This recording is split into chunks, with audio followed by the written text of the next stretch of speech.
I was getting real sad in the morning for a while, and I have kind of OCD. So now I wake up and I do a certain amount of push-ups, and then every day I go, maybe I'll do one more. And then I do pull-ups on scaffolding, which is now bad because all these listeners come by and they go, "Hey, comedy!" And I'm like, I look like a weirdo. And but it's all people are like, "Why would you do that? Pull-ups suck." And I'm like, "That's why I'm doing them. Yeah, because they suck, and I don't want to do them." But you got to keep that discipline up. Yeah, you know. I like the quote of, "In order to endure the difficulty later in life, or the difficulty you can't control." You must put yourself into difficulty you can control. Hey, that's good. So you're putting yourself into intentionally hard situations that you can control, because eventually there's going to be a hard situation you can't control. Right. Whether it's physical, whether it's mental, your fucking parents are going to die. Like, that is an inevitability that you're going to have to deal with. Yes. And not that like doing pull-ups will like make you cope with grief better, but just intentionally putting yourself through mental challenges will make those other challenges you can't control easier to deal with. I completely believe that 100%, and everyone's avoiding that. And I think you should go right towards it. Yeah. Have you ever heard the biological background for like why people laugh, like comedy? I've read this book. I don't know if it's true or not, but like that there's two types of laughter. There's laughter for surprise. That like the fundamental nature of like laughter or surprise, which like obviously you know from doing stand-up. But misdirect. Yeah, exactly. It's just the basic like Stephen Wright level, like boom. You thought it was going one way, it's going a different way. Yeah. And it'll get a laugh more often than not, where it's like it doesn't even have to make sense. It just has to be not what they were expecting. Yeah. And part of the reason is like you are building up cortisol and stress when you are seeing something in nature that you don't understand. So the example this guy gave in the book is like, okay, you're a caveman, you're living in your cave, you got your cave wife, cave family, you're protecting them. That is your goal, right?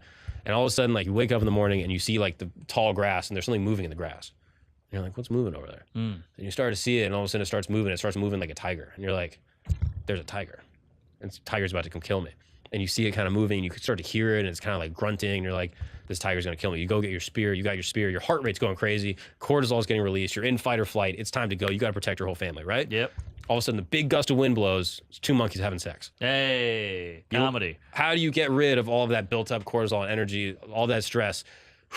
Right. You're releasing the tension. And you laugh. Exactly. So there's all this tension buildup, surprise, release it all. Yep. And he's like, it is basically like a mechanism people developed. And he's like, there's a couple other reasons where it's like, let's say it is a tiger, you kill it, and all of a sudden you let out a laugh out of elation. It's a similar thing where you're expelling the feeling, but now you're expelling it with superiority built in, where you're like, dude, I'm the best. Yeah. And that there's different types, but I always look at that where I'm like, oh yeah, if you break it down to like the base biological reason why people are laughing, kind of makes joke writing a little bit easier. Interesting. I think, where I'm looking at it, I'm like, okay, what is the core of this misdirection? What is the core of like what this point I'm trying, this metaphor?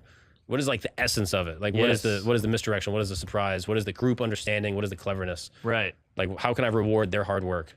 Yeah. And I don't know. I think if you break it down to biology, it kind of makes sense. That makes a lot of sense. I think there's a lot of different ways to get laughs, but that is the most sure way. Yeah, I think like the most like lizard brain, primal, like built in, maybe like slapstick. Would be like more, maybe that'd be like more basic, but like a pratfall or something.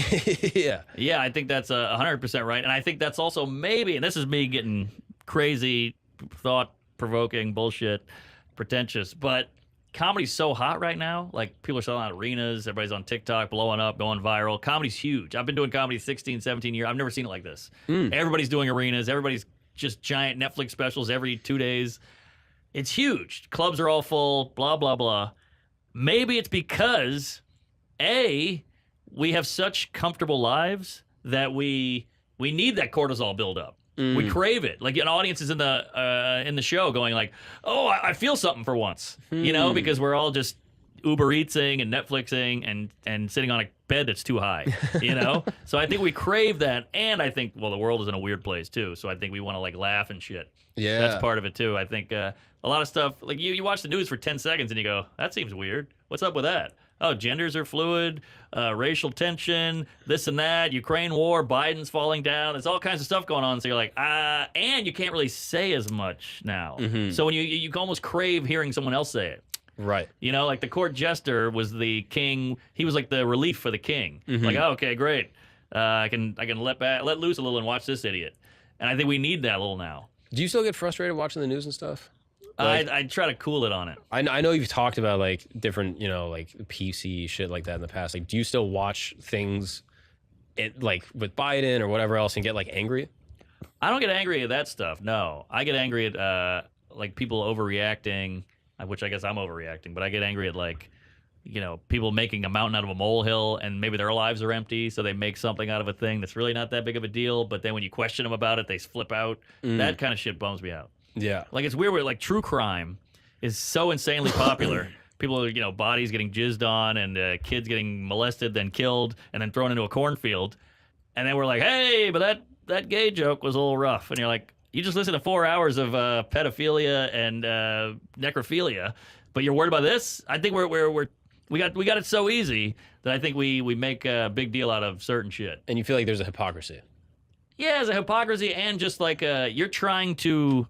I think there's like people are trying to make a personality out of being outraged. And I think we're all going to die one day anyway, and I think it's so fascinating that people put this much energy into that.